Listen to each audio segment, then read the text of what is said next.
विद्याधर आया, कहाँ जा रहा है? बोले मैं आज राजा परीक्षित को डस लूंगा, ढलो तो डस चुका है, क्या करेगा उसका? बोले मैं उसे मारूंगा, काटूंगा, डस लूंगा। उसने बोला मैं ब्राह्मण हूँ, मैं अपने जजमान को मरने नहीं दूंगा, तू जानता है? बोले हाँ वो तो मैं भी जान सकता हूँ, पर तेरी शक्ति बड़ी है कि मेरी? बोले वो तो टाइम बता देगा, तू जा करके डस ले, मैं उसे जिंदा कर दूंगा। उसने बोले अगर ऐसे हो जाएगा तो बड़ी मुश्किल हो जाएगी। चल दिए दोनों। अब विद्याधर ने कहा तू जाएगा, माना कहना नहीं माना? बोले नहीं जाऊंगा, जरूर जाऊंगा। तो जैसे चला भगवान के उस नाग के पीछे विद्याधर भी चलने का, नाग देखता खड़ा हो गए। नाग देवता ने बोले एक काम कर, मैं इस पीपल को एक दंश मारता हूँ और तू उसे हरा कर। ठीक है। अब उसने पीपल के पेड़ को दसा सांप ने, और पीपल का पेड़ सूख गया, एकदम जहर हो गया, एकदम वो झड़ गए पीपल के पत्ते, झड़ नीचे। उसने बोला ओहो। उन्होंने एक प्राण मंत्र पढ़ा, अस्ये प्राणा प्रतिष्ठन्तो, अस्ये प्राणाक्षरं जुता, अस्ये दीवं तमच्चार्य प्राण प्रतिष्ठोद्भरदो भवः। प्राण प्रतिष्ठा मंत्र पढ़ा और पेड़ हरा भरा हो गया। बोले बाल कृष्ण भगवान के। इससे लोग कहते हैं कि मारने वाले से बचाने वाला बड़ा होता है। बाल कृष्ण भगवान के। आनंद कंद कृष्ण चंद्र नंदन भगवान की। बोले हे नागराजा, हे तक्षक, तुम जा तो रही हो लेकिन तुम्हें दिखाई नहीं देना। कालगाल मुख ग्रासम त्रास निर्णास हे तवे।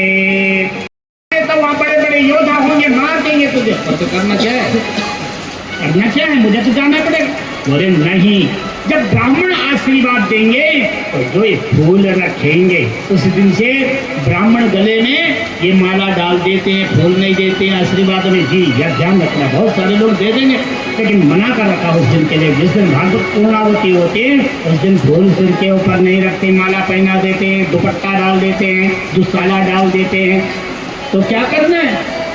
जब ब्राह्मण आशीर्वाद देंगे तो यहाँ रखेंगे, क्योंकि परीक्षित को जो श्राप दिया था, परीक्षित के पहले जो कलयुग ने कहा था यहाँ बैठ जाऊंगा मैं तेरे सोने के मुकुट पे। जब कल्याण काल उसी दिन आ गए थे। भाग की हमारी जो आत्मा है अंदर, वो परमात्मा भी मिल जाती है।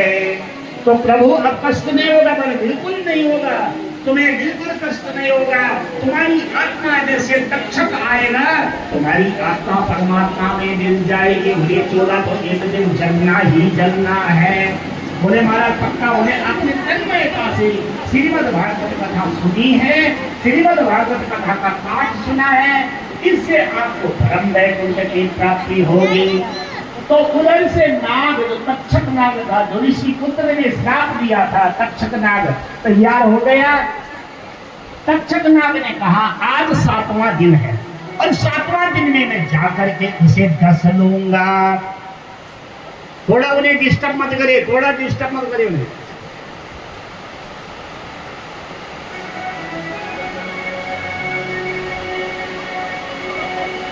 बोले कृष्णचंद्र भगवान की जय। अब वो नाग देवता तैयार हो गया।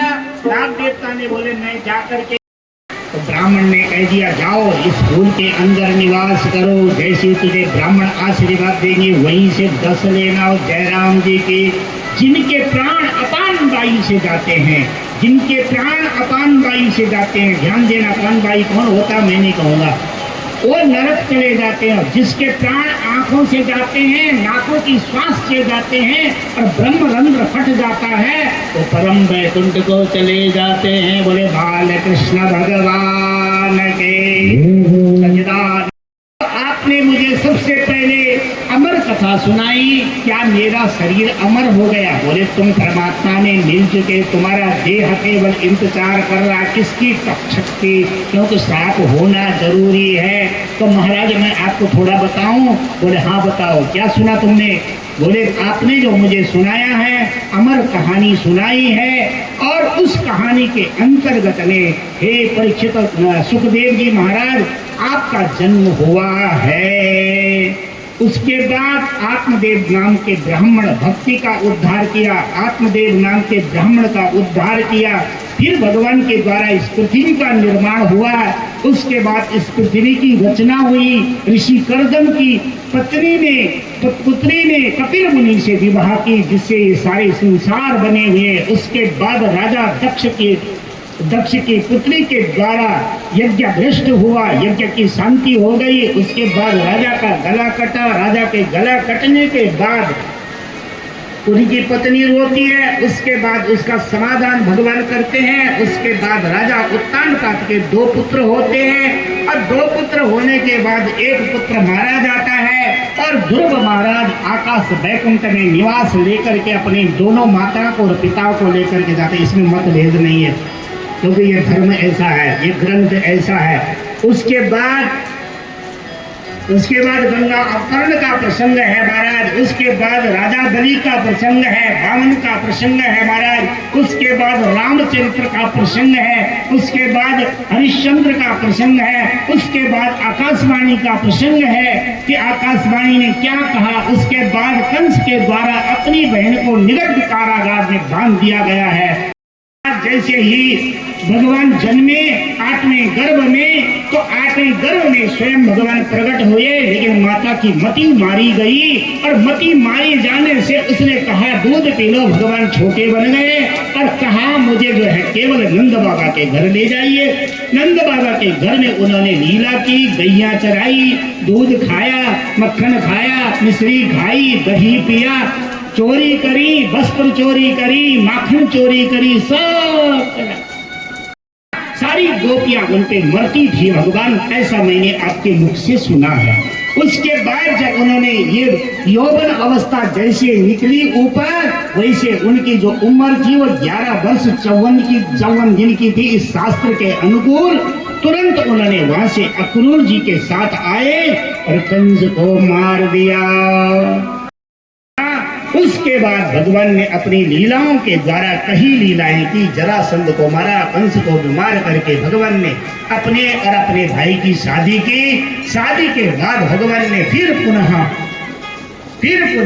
जैसे जो होता है संसारिक योग वो बनाया। बाल गोपाल नाती झड़नाती पड़नाती तक रहे।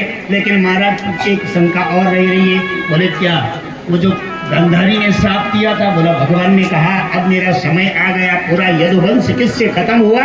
एक साधु के पास गए और साधु से कहा कि हमारे इस जो ये माता है वो पुत्र था, किसी का बड़ा जवान था, साड़ी पहनाई, धोती पहनाई और ओढ़नी दी उसको आगे तक। मैंने कहा ना देश में आगे तक यहाँ तक पहनते ओढ़नी, तो ये आपका उत्तरीय वस्त्र है जिसको चुनरी कहते हैं या साड़ी का पल्लू कहते हैं। वो उठाया, पेट में मूसल रखी और कहा रिसीवर देखिए इसके पेट में बच्चा है कि बेटी है, बेटा है कि बेटी है। ऋषि ने अपनी गणना की, कहा जो इसके पेट में है वो तुम्हारा विनाश का कारण होगा।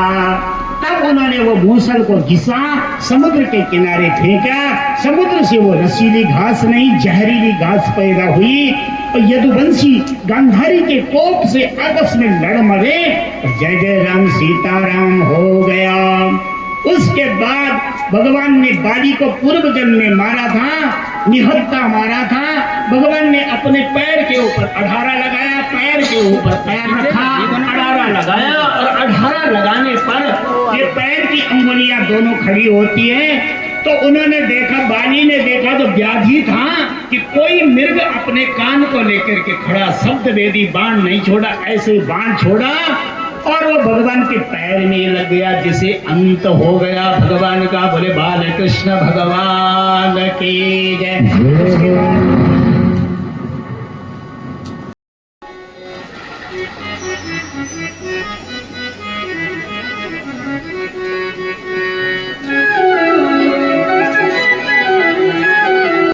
भगवान का ये सारा चरित्र परीक्षित जी ने सुना, जिनका नाम है परीक्षित। 8 पत्नियों से भगवान ने शादी की, जरासंध को मारा, काल यवन को मारा।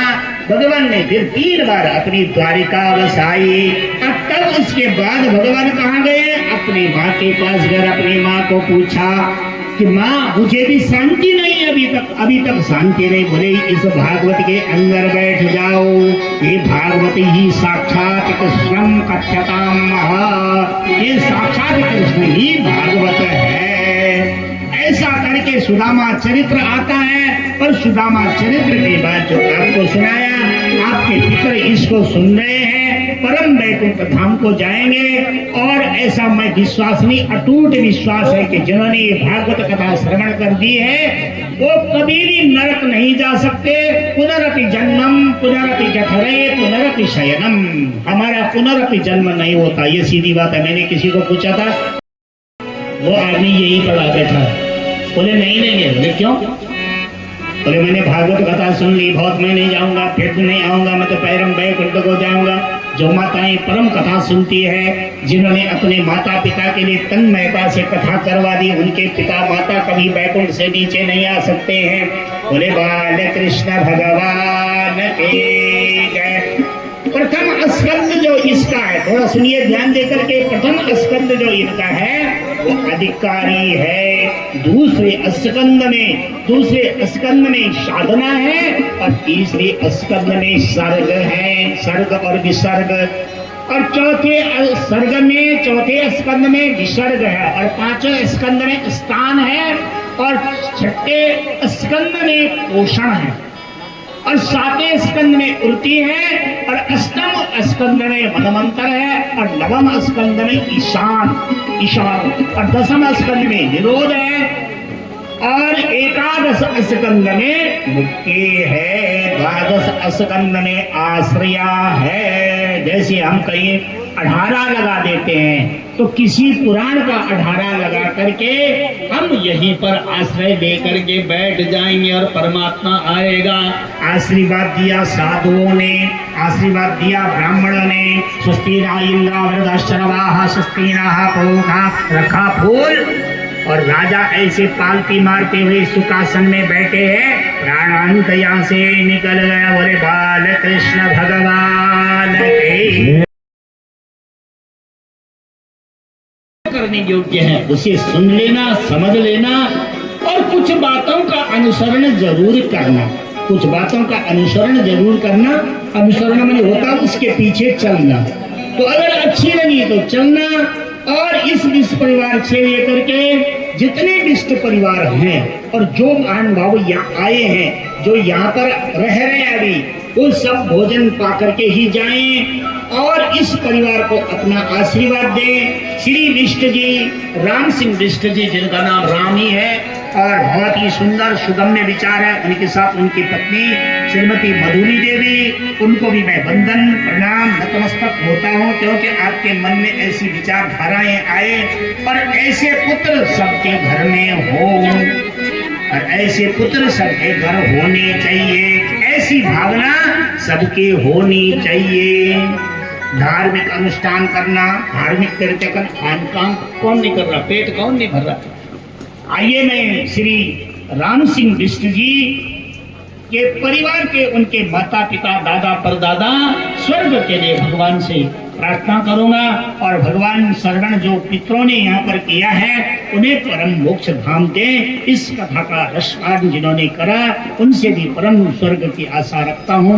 और जो हमारे पितृ देवता यहाँ पर विष्णु जी के माता पिता दादा परदादा दादी आदि हैं, उन्हें वैकुंठ धाम भगवान भेजे। इन्हीं शब्दों के साथ मेरे पास एक कोई हमारे बुजुर्ग हैं, उन्होंने यहाँ पर लिखा है कि परम आदरणीय आचार्य जी जगुड़ी जी सादर प्रणाम स्वीकार करें। प्रभु आपको नमन और वंदन। मान्यवर, आपके श्रीमुख से भागवत कथा का रसापान करके सौभाग्य मिला है और मन को तृप्ति का एहसास हुआ है। धन्य है आपका ज्ञान, और इतने बड़े समुदाय को पल पल हर पल अद्भुत कार्य आपने किया। आपकी जय हो महाराज, मेरी जय नहीं आपकी हो, जिन्होंने मुझे आशीर्वाद दिया है। आप जहाँ भी बैठे हो आप सबको नमन सादर। याद रखें, यदि संभव हो तो लोक कल्याणार्थ कृपा बताने की कृपा करें, ताकि मानव में भी जीते जागते भागवत कराने की उम्मीद नित्य हो। क्या आप विधान है, यह जिज्ञासा लोगों की बनी रहती है। धन्यवाद।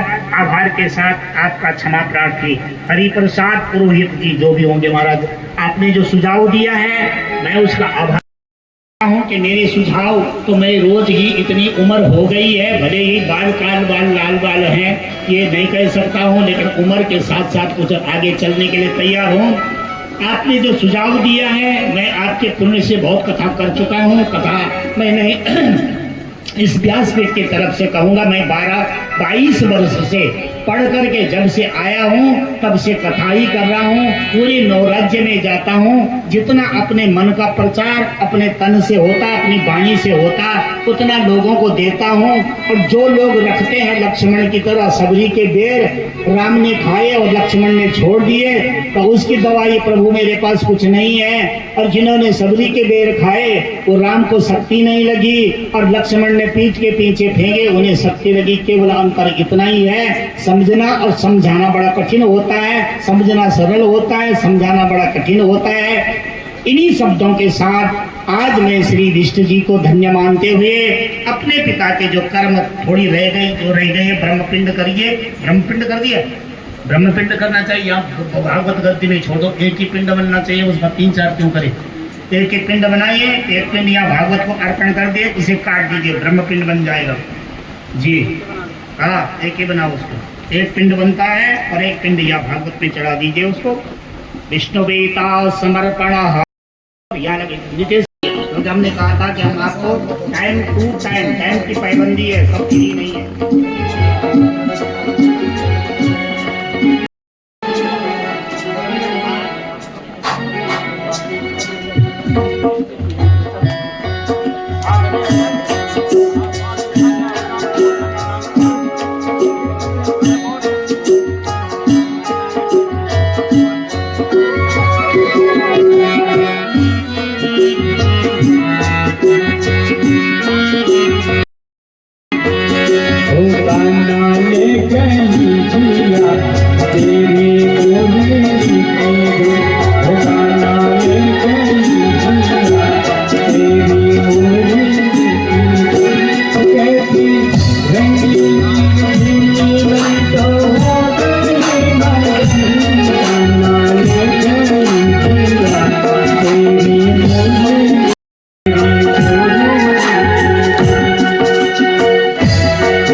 वो प्रारंभ होने जा रहे। कृपया आप यज्ञ कुंड पर पहुंचकर पूर्णाहुति के लिए सभी लोग सम्मिलित हो जाएं। कृपया आप लोगों से निवेदन है शीघ्र पूर्णाहुति के लिए पहुंच जाएं। यदि आप लोगों में से भी कोई पूर्णाहुति प्रदान करना चाहते हैं तो आप लोग भी दे सकते हैं। पहले हमारे यजमान परिवार जी यज्ञ मंडप पर पहुंच जाएं।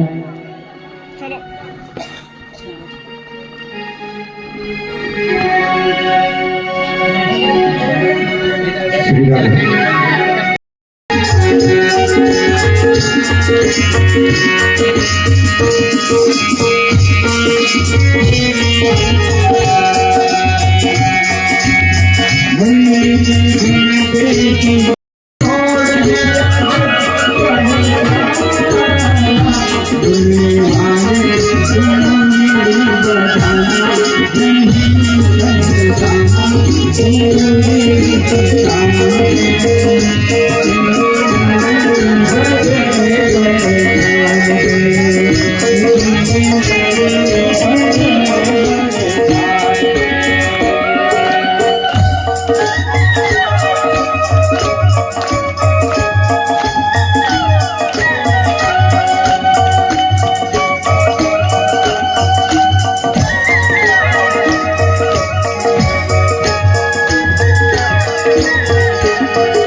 कृष्ण कन्हैया लाल